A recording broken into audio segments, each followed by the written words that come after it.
지난주에 복음이란 무엇인가? 복음이 무엇이라고 그랬습니까? 기쁜 소식.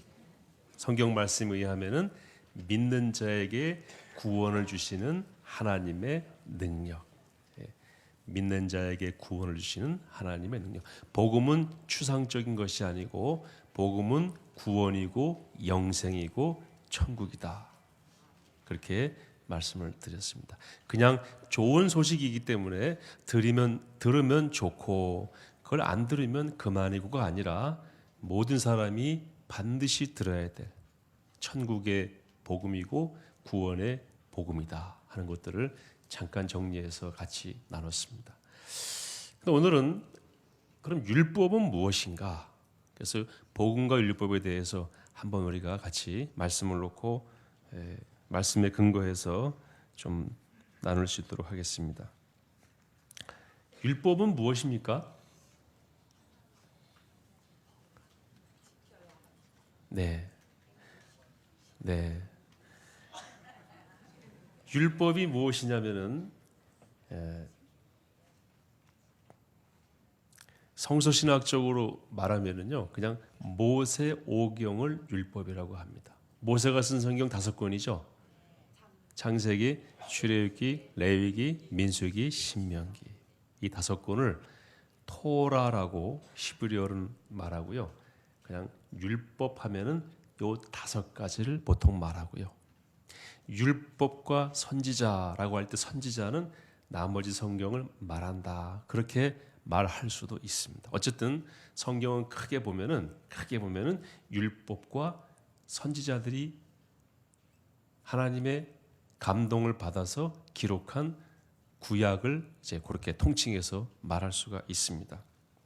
그런데 이 율법이 이제 뭐 법이니까 하시오 이렇게 돼 있잖아요. 이건 이렇게 해라, 저건 저렇게 하지 마라 이렇게 돼 있잖아요. 그래서 모세 오경 가운데에서 하라와 하지 말라로 된 조항을 다 뽑아냈더니 613가지가 나왔습니다. 몇 가지라고요?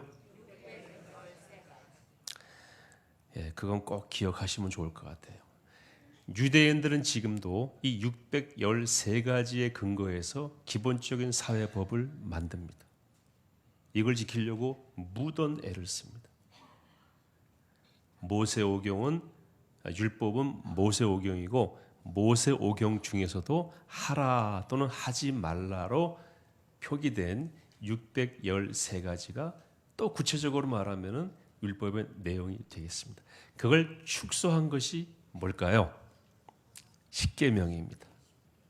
그래서 구약은 여기까지입니다. 모세오경 613가지 십계명. 이것을 그냥 통칭해서 율법이다 이렇게 말씀을 드릴 수가 있는데요.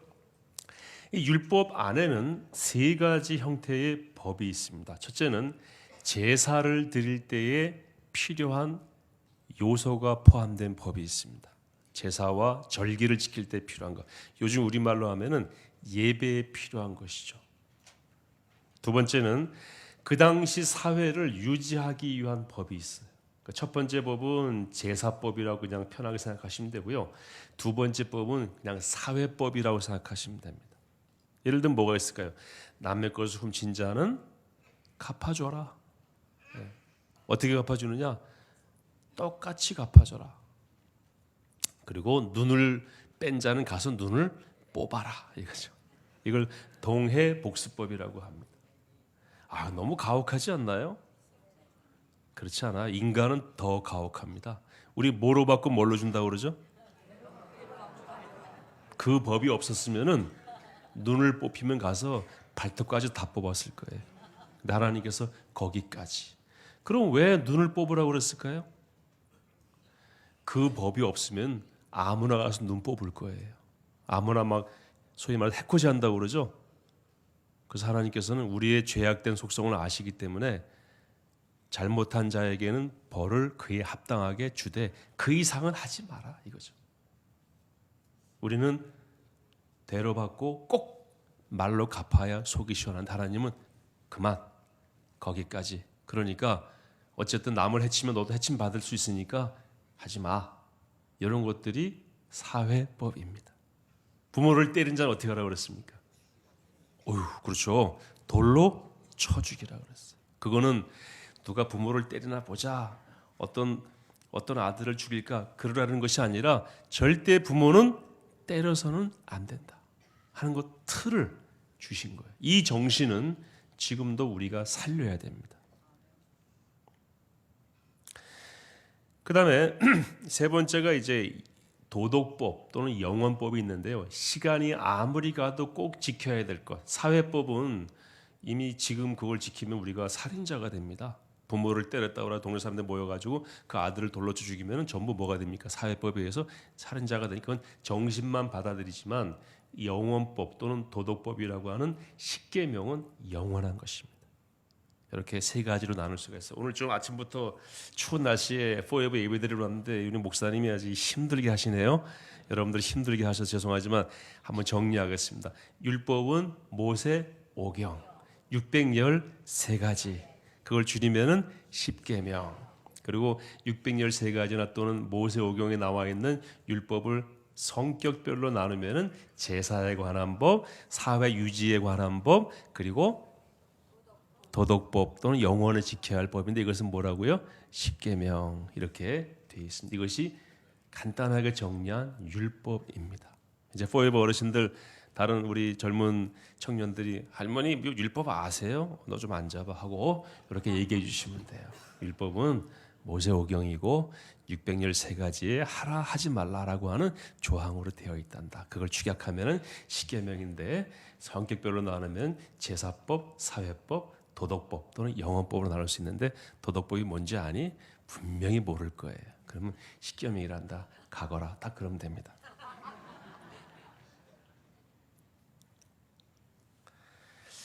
제사법을 왜 하나님이 두셨냐 하면은요, 절기 때마다 절기 제사가 있고 개인적으로 드리는 제사가 있잖아요. 이걸 법으로 다 만들어 놓고 유대인들은 끊임없이 적어도 1년에 3회 이상은 성전에 와서 제사를 드리도록 했어요.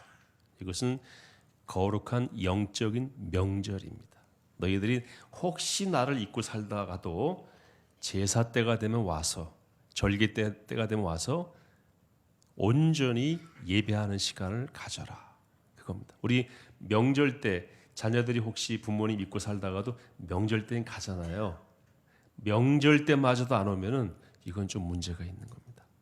그래서 제사를 피하거나 예배를 피하는 것을 하나님이 굉장히 싫어하셨어요. 그래서 여러분 성경 전체를 보시면 하나님이 싫어하신 것 중에 최고가 우상 숭배고요. 두 번째가 제사 또는 예배를 방해하는 것입니다. 제사를 두신 이유가 그거예요. 절기에 관한, 제사에 관한 법이 굉장히 구체적입니다. 이렇게 자세하게 기록한 것은 너와 내가 이걸 통해서 만나자는 겁니다. 그래서 우리의 관계를 확인하자는 거예요. 우리가 집에서 인터넷으로 예배를 드릴 수도 있지만 예배당에 나와서 예배 드리는 것은 그 관계를 오늘 우리가 하나님 앞에 입증하는 것입니다. 저희들은 하나님의 자녀이고 백성입니다.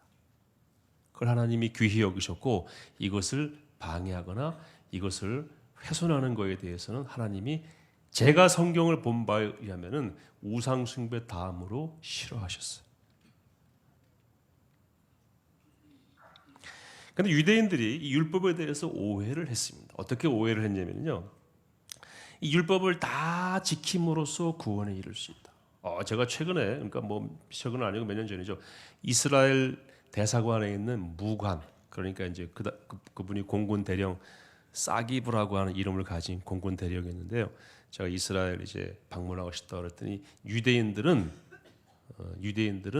이 613가지의 법을 지금도 지키려고 노력한다. 이 얘기를 하더라고요. 그래서 유대인들은 그때나 지금이나 율법에 대한 태도가 변함이 없어. 이걸 지킴으로써 구원에 이르고 이것 밖에 있는 이방인들은 짐승과 같다고 지금도 생각합니다. 그래서 유대인들은 택시 타고 택시를 기다리고 있다가도 합성하려고 기다리고 있다가도요, 그 택시 안에 한국인이 타고 있으면 안 탑니다. 그 안에 누가 타고 있는 겁니까? 개가 타고 있는 거예요. 저희 인척 가운데 히브리 대학에서 유학한 제 매제, 그러니까 여동생의 남편인데요. 히브리 대학 안에서 기숙사에 밥 먹으러 가서 딱 이 밥상을 놓고 앉아 있으면은 6명이 앉는 테이블인데 아무리 자리가 모자라도 안 온대 유대인들. 여기 앉아 있는 한국인은 뭡니까? 그냥 개입니다. 율법 밖에 있다고 그래가지고. 그 나중에 제가 시간 되면 유대인들 율법 지키는 그 모습에 대해 자세히 설명드릴게요. 그 사람들은 지금도 율법 안에 있는 우리만 선택받은 하나님의 자녀다. 그래서 뭐라고 그럽니까? 선민이라고 얘기를 하죠. 그 밖에 있는 모든 이방인은 하나님께서 창조하신 목적은 단 하나밖에 없다. 지옥의 땔감으로 쓰시려고 만들었다. 이렇게 얘기를 하는 것입니다. 율법을 다 지킴으로 구원에 이를 수 있다. 그런데 복음을 예수님 만나서 복음을 가슴에 품은 바울은 그렇게 기록하지 않습니다. 너희가 율법을 지킨다고 하다가도 율법을 범함으로 하나님을 욕되게 하는구나. 율법에 의하면 우리 인간이 얼마나 처절한 존재인가 하는 것을 하나님께서 바울에게 알게 하셔서 바울이 그것을 유대인들에게 모든 사람들에게 오늘 말씀을 통해서 선포하고 있는 것입니다. 너희가 만약에 그렇게 율법을 통해 의인 되려면 오늘 읽은 2장 13절 다시 한번 읽어볼까요? 2장 13절 시작. 하나님 앞에서는 율법을 듣는 자가 의인이 아니요 오직 율법을 행하는 자라야 의롭다 하심을 얻으리니. 구원에 이르는 길은 두 가지입니다. 한 가지가 아니에요. 첫째는 뭡니까? 율법 다 지키라 이거예요. 여기서 일본 가는 길이 몇 가지가 있습니까? 배로 가는 길이 있고 비행기로 가는 길이 있고 또 하나 길이 있더라고요. 제가 생각해 보니까 지도를 놓고 보니까 길이 있어요. 바다로 쭉 내려서 걸어가면 됩니다. 쭉. 그럼 일본 나와요. 길은 길인데 갈 수 없는 길이. 오늘 바울이 그 얘기를 하고 있는 거예요. 하나님 앞에서는 율법을 듣는 자가 의인이 아니 오직 율법을 행하는 자라야 의롭다 하심을 얻으리니. 이 말은 뭐냐면 율법을 다 지킴으로 의롭다 하심을 얻는다 이런 말씀이 아니고 너희들 정말 그렇게 말한다면 율법을 다 지켜봐라.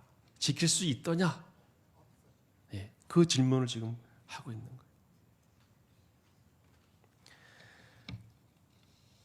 로마 3장 20절에 이렇게 기록되어 있습니다. 우리 같이 한번 읽겠습니다. 시작.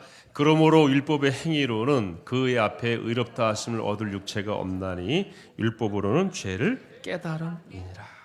율법의 행위로 613가지 하라 하지 말라 지킬 방법이 없어요. 여러분 성경을 잘 읽어보시면은 거기다 하나님의 마음은 뭐냐면요. 동기까지. 내가 이렇게 남을 때리지 않아도 미워하는 마음까지도 이미 뭐라고 말씀하고 있습니까? 살인한 것과 같다.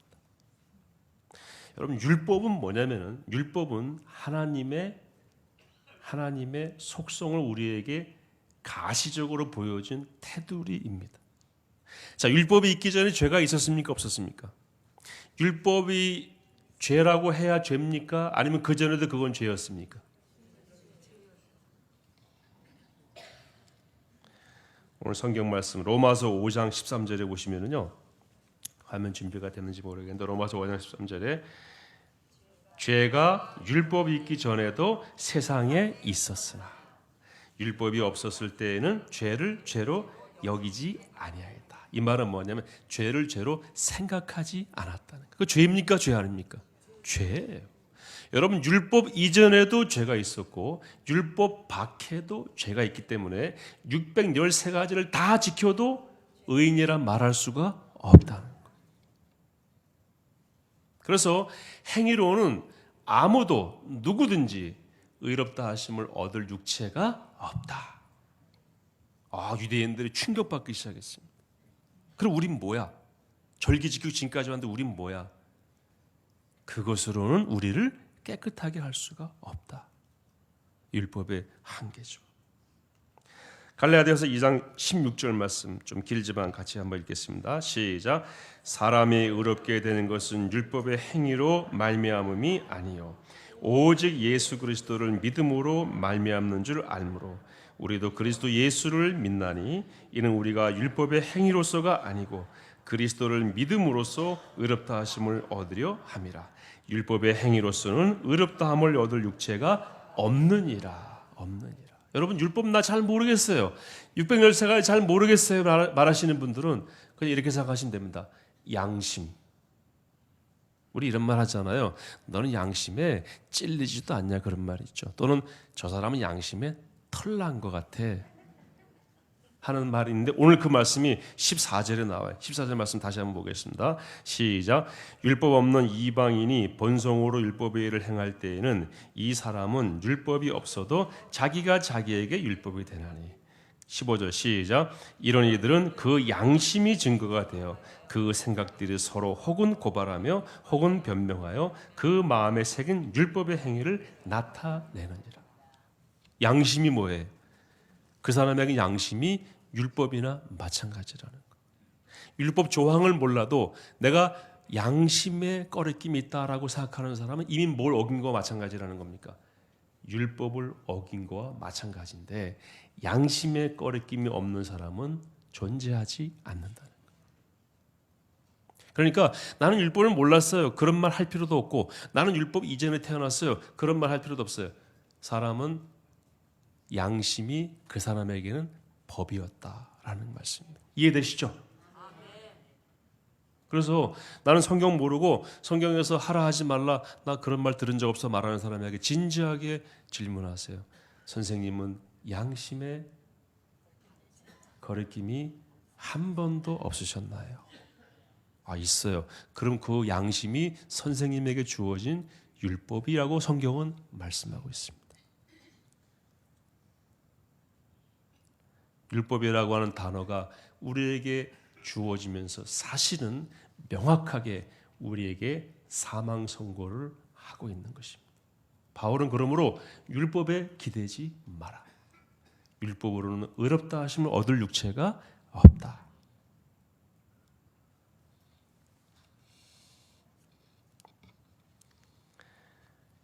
로마서 3장 23절 너무 잘 아시는 말씀이죠.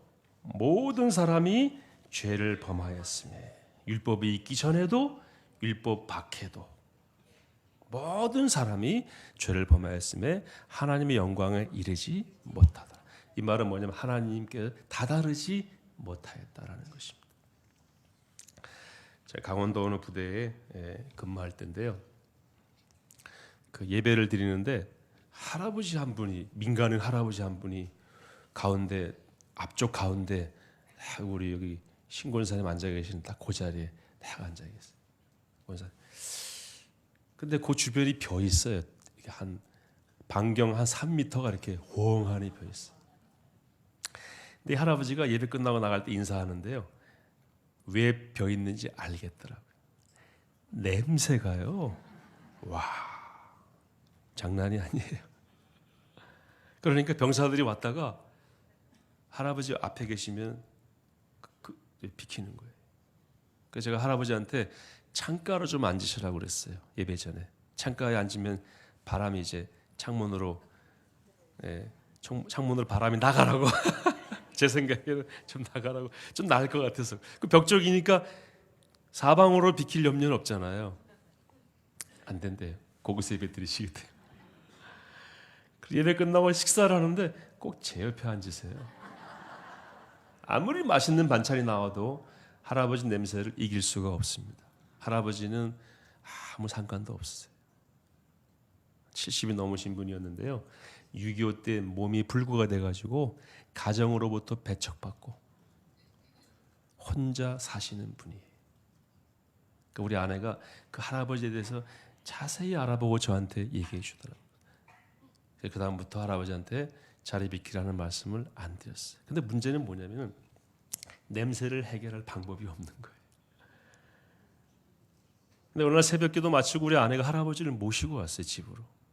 그래서 목욕탕에 그 속옷 다 준비해서 목욕을 시켜드리고 빨래를 했는데요.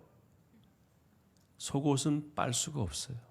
소대변을 거기다 그대로 보셔가지고 그건 싸서 버리고 겉옷만 빨아서 다시 해서 드리고 겉옷 새것 드리고 겉옷 빨아서 이제 놓은 다음에 세탁기를 세제와 물만 넣고 한번 빨아야 돼요.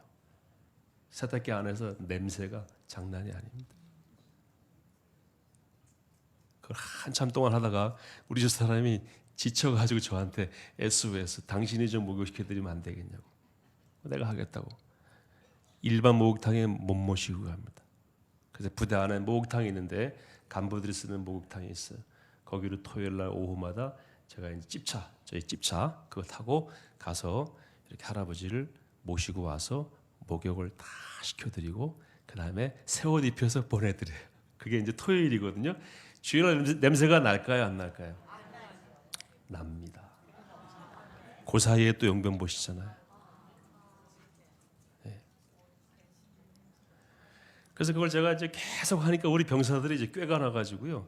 할아버지 집차에 올라타시는 다이 계단도 짜가지고 딱 준비해 오고 간부 목욕탕에 근무하는 병사들도 토요일 오후 2시만 되면은 제가 올 줄 알고 준비 다 해놓고 다른 사람 받지 않고 받아도 안 돼요. 냄새 나가지고. 제가 할아버지를 모시러 갔다가 왔다 갔다 하면서 그런 생각을 했어요. 이 목욕은 사실 의미가 없다. 왜냐하면 집이 문제예요. 집이.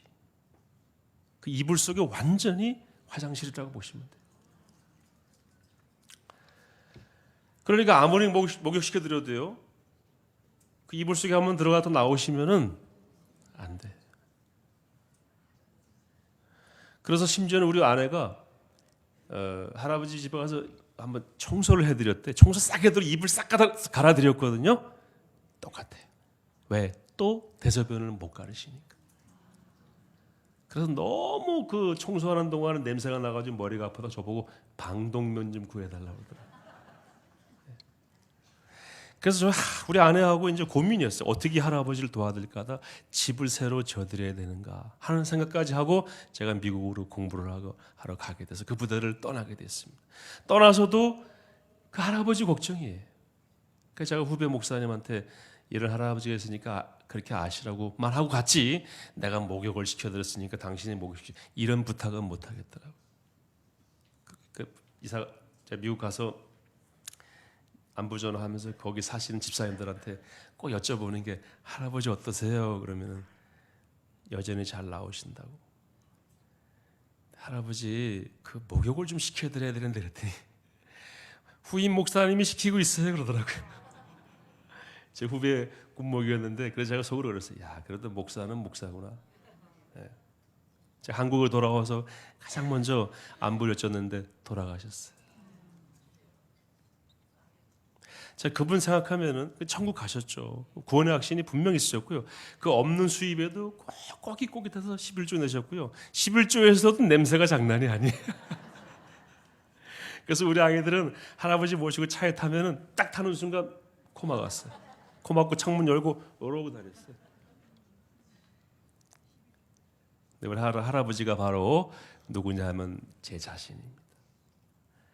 율법의 잣대로 보면 우리는 바로 그런 사람이에요. 헤어날 길이 있습니까? 없습니까? 없습니다. 완전 쓰레기. 썩어서 냄새나는 시체와 같습니다. 이게 바울의 진단이고 율법의 진단입니다. 그래서 여러분 율법의 기능이 두 가지가 있는데 첫째는요. 내가 시체구나. 내가 쓰레기구나. 냄새로 진동하는구나. 씻어도 안 되는구나. 이불을 갈아도 안 되는구나. 많은 철학자들이 집을 새로 집을 지어도 안 되는구나.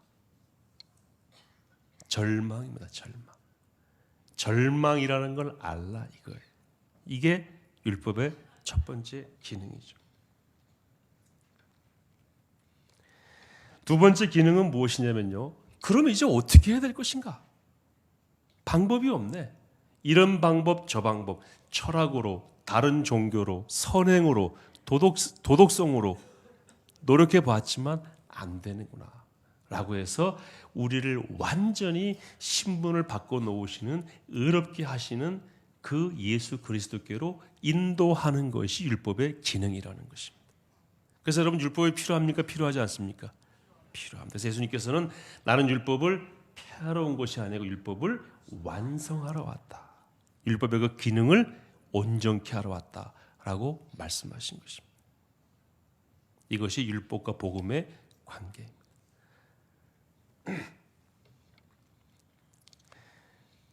갈라디아서 로마서 3장 20절 아까 읽은 말씀대로 율법으로는 죄를 깨달음이니라. 갈라디아서 3장 23절 말씀 같이 한번 읽겠습니다. 시작. 하나님의 아들이 믿음이 오기 전에 우리는 율법 아래 매인 바 되고 계시될 믿음의 때까지 갇혔느니라. 이같이 율법이 우리를 그리스도께로 인도하는 뭐가 되었습니까? 초등교사가 되었다. 그렇게 되어 있죠. 초등교사가 되었다. 율법이 우리를 그리스도께로 인도하는, 첫째는 죄를 깨닫게 하는, 두 번째는 그리스도께로 인도하는. 이솝 우화에 이런 얘기가 있습니다. 굴뚝 청소하러 두 사람이 들어갔는데 나왔어요. 한 사람이 깨끗해요. 한 사람은 더러워요. 누가 모욕하러 간다고 그랬죠? 깨끗한 사람. 왜냐하면 상대방을 보니까 더럽거든요. 그러니까 나도 더럽지 하고 가고, 더러운 사람은 상대방 보니까 깨끗하니까 안 가는 거예요. 자기가 더럽다라고 느끼는 순간 목욕탕으로 가는 겁니다. 율법을 통해 보니까 내가 썩었네, 어떻게 해야지 하고 그리스도를 찾게 되는 것이 율법의 기능이라는 것입니다.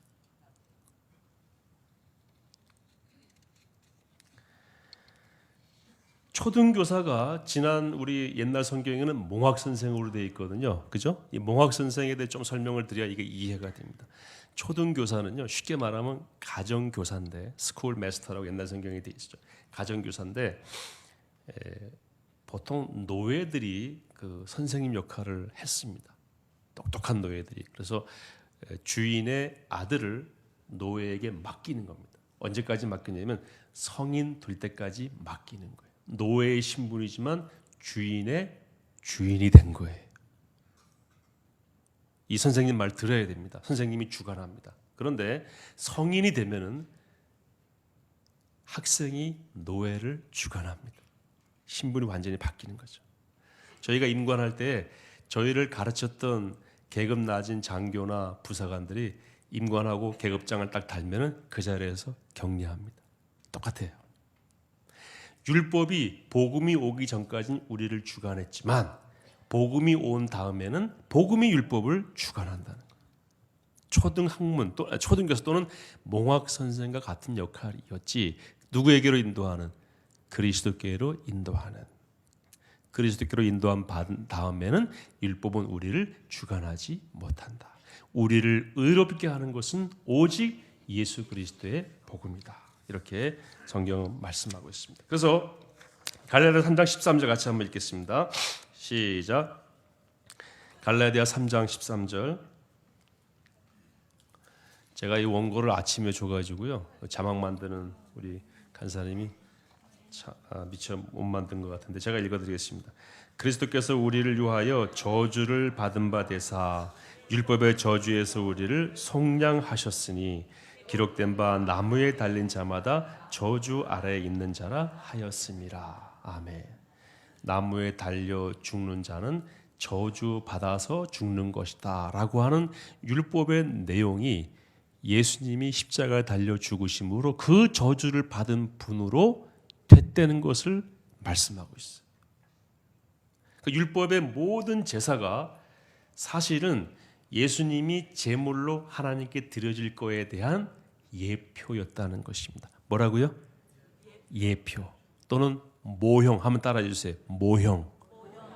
그래서 구약에 하나님께서 율법을 통해서 이런 제사 저런 제사 해라라고 하신 것은 첫째는 하나님과의 관계를 유지하기 위한 수단이었지만 궁극적으로는 진정한 제물로 드려질 예수님을 계속해서 바라보면서 기대하라는 것을 목적으로 하고 있다는 것입니다. 그래서 예수님이 제물로 드려진 다음에는 그런 제사가 필요합니까? 필요하지 않습니까? 필요하지 않기 때문에 제사는 폐하여진 것이. 그래서 그 히브리서 9장 말씀 우리 같이 한번 읽겠습니다. 시작. 9장 12절. 염소와 송아지의 피로 하지 아니하고 오직 자기의 피로 영원한 속죄를 이루사 단번에 성소에 들어가셨느니라. 당신이 구약에서 드려졌던, 율법에서 규정했던 그 제사법대로 당신이 십자가에 달려서 단번에 제물이 되셨다는 겁니다. 히브리서 10장 12절 말씀 14절까지 같이 한번 읽겠습니다. 시작. 오직 그리스도는 죄를 위하여 한 영원한 제사를 드리시고 하나님 우편에 앉으사 그 후에 자기 원수들을 자기의 발등상에 되게 하실 때까지 기다리시나니 그가 거룩하게 된 자들을 한 번의 제사로 영원히 온전하게 하셨느니라. 아멘. 정리하겠습니다. 구약의 제사는 양을 바쳐서 내 죄를 대신 그 양에게 전가시켜서 이제 죄의 양이 된, 김양도 아니고 이양도 아니고 무슨 양입니까? 죄의 양이 된 그 양을 내 대신 죽임으로써 내 죄를 용서해 주시는 그 형식이었던 제사의 원래의 목적은 뭐였다? 우리에게 영원한 모든 사람들의 죄를 짊어질 속죄양으로 오신 예수님께서 십자가에 달려 돌아가심으로 우리의 죄를 단번에 해결하실 것에 대한 모형이고 예포였다라는 것이 명확해졌다는 것이죠. 더 이상 제사가 필요합니까? 필요하지 않습니까? 이제 제사는 산 제사가 필요하죠. 삶으로 드리는 제사. 그래서 가톨릭에서 말하는 피 없는 제사라고 해서 매일 예수님의 몸을 하나님께 드리는 것 같은 형식의 제사는 사실은 구약에 머물러 있는 것입니다. 구약 시대나 신약 시대나 그러므로 율법의 기능은 지금도 살아있는 것이에요. 우리가 구약을 봐도 뭐가 보입니까? 예수님이 보이고 율법을 봐도 뭐가 보입니까? 복음이 보입니다. 복음을 보면 뭐가 보여요? 율법이 보입니다. 서로 연결되어 있는 것입니다. 구약과 율법은 대치되는 것이 아니고 서로를 보여주고 있습니다. 결론입니다. 하나님께서 우리를 구원하신 것은 해프닝이 아닙니다. 어떤 위대한 분이 갑자기 오셔서 구원을 선포하고 죽었는데 믿을래 믿고 말란 말라, 그게 아닙니다. 구약 시대부터 창조 이전부터 정확하게 계획하셨고 예정하셨고 제도와 법으로 그리고 관습으로 구원이 어떤 것인가 달리 해석되거나 설명될 수 없는, 오직 그 길로만 설명될 수 있는, 그걸 구약에서부터 계속해서 암시해 오셨어요. 긴 시간 동안 누구를 위해서 하나님께서 그 구원의 길을 우리에게 암시하시고 보여주시고 그 길을 성취하셨습니까? 저는 확실히 믿습니다. 저를 위해서. 저 한 사람을 구원하시기 위해서 하나님께서는 이렇게 치밀하게 수많은 양들을 죽이면서 오직 우리 모든 사람의 죄를 구하러 오실 예수 그리스도라고 하는 세례 요한이 선포했던 보라 세상 죄를 지고 가는 하나님의 어린 양이로다. 그 양을 우리에게 주시고 그 양이 바로 그 양임을 확증하시기 위해서 하나님의 계획 가운데 주신 것이 율법이고 복음이라는 것입니다. 하나님의 사랑은 그러므로 해프닝이 아닙니다. 하나님의 사랑은 계획적이었고 변함이 없는 사랑이었고 우리에게로 집중된 사랑이었습니다. 이렇게 우리가 구원받은 것입니다. 이 복음과 율법을 품고 우리가 하나님의 나라의 백성으로 승리할 수 있기를 축복합니다.